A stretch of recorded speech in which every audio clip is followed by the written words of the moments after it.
चंडीगढ़ प्रदेश कांग्रेस के अध्यक्ष एच.एस. लक्की ने नेतृत्व में चंडीगढ़ कांग्रेस ने भाजपा द्वारा कांग्रेस पार्टी के बैंक खाते को फ्रीज करने के अवैध प्रयास द्वारा भारत के लोकतंत्र को विफल करने की प्रणालीगत प्रक्रिया के खिलाफ एक अनूठा विरोध प्रदर्शन आयोजित किया। पार्टी पिछले 8 वर्षों के कर निर्धारण को फिर से खोलकर 1803 करोड़ रुपए का भुगतान करने के लिए आयकर विभाग द्वारा भेजे गए नोटिसों से भी नाराज थी। चंडीगढ़ कांग्रेस प्रवक्ता राजीव शर्मा ने चंडीगढ़ प्रशासन की आलोचना की। भाजपा की लोकतंत्र विरोधी स्पष्ट रूप से अवैध कार्रवाइयों के खिलाफ विरोध करने की पार्टी को अनुमति नहीं दी गई। परिणाम स्वरूप उत्तेजित कांग्रेस कार्यकर्ता को भाजपा के खिलाफ नारे लगाकर अपनी पार्टी कार्यालय की छत से विरोध प्रदर्शन करने के लिए मजबूर होना पड़ा। कुछ लोग पीछे खड़े हो जाओ।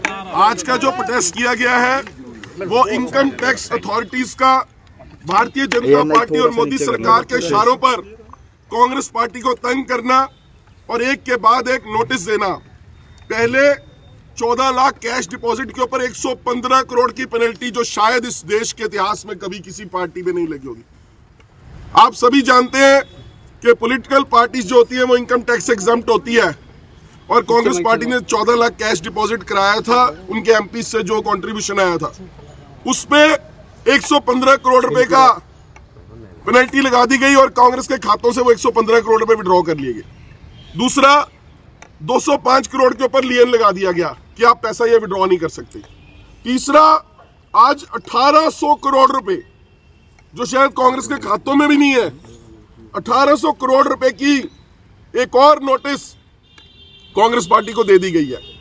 हमारा ये कहना कि ये सब मोदी सरकार के कहने पे हो रहा है। मोदी सरकार जानबूझकर ये कर रही है। लेवल प्लेइंग फील्ड को खत्म किया जा रहा है। जो विपक्ष के मुख्यमंत्री हैं उनको जेल में डाला जा रहा है। जो पॉलिटिकल पार्टीज हैं उनके फंड्स को फ्रीज किया जा रहा है। इनकम टैक्स जानबूझकर ये कार्रवाई कर रहा है ताकि जो चुनाव है वो निष्पक्ष ना हो सके। वो नहीं चाहता कि कांग्रेस पार्टी अपने कैंडिडेट्स को फंड दे सके, अपने ऑब्जर्वर्स को रेलवे या ट्रेन का टिकट दे सके या कोई खर्चा अपने प्रचार पर कर सके।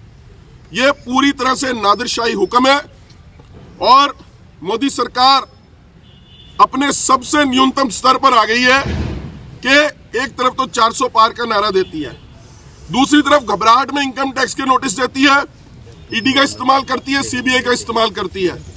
अब ये ज्यादा देर चलने वाला नहीं है। देश की जनता सब कुछ देख रही है और मोदी सरकार का दमन और अंत निश्चित है। ये सरकार घबराई हुई है और ये सरकार जाने वाली है। इलेक्शन सर पे है सर,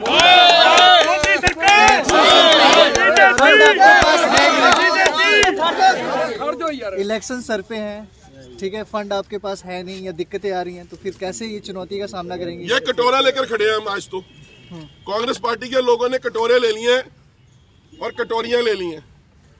जा जाके मार्केटों में लोगों से चंदा मांगेंगे और चंदे के दल पर चुनाव लड़ेंगे। लोगों के विश्वास के दम पर चुनाव लड़ेंगे, लोगों के विश्वास और भरोसे के दम पर चुनाव लड़ेंगे, क्योंकि पैसा तो अब कांग्रेस पार्टी के पास भारतीय जनता पार्टी के इशारे पर election commission income tax authorities छोड़ नहीं रही है। तो अब वो दिन आ गया है कि हमारे पास चुनाव लड़ने के भी पैसे नहीं है और हमें तंग किया जा रहा है। हम लोकतंत्र के चौथे स्तंभ मीडिया से ये अपील करना चाहते हैं कि आप इस खबर को पूरी तरह से दिखाएं कि किस तरह से विपक्ष की आवाज को दबाया जा रहा है, किस तरह से विपक्ष को चुनाव लड़ने से रोका जा रहा है, किस तरह से विपक्ष को पंगु बनाने की कोशिश है और कांग्रेस पार्टी को तंग करने की कोशिश है। ठीक है जी। अगर आपने अभी तक हमारे चैनल को सब्सक्राइब नहीं किया है तो आज ही सब्सक्राइब करें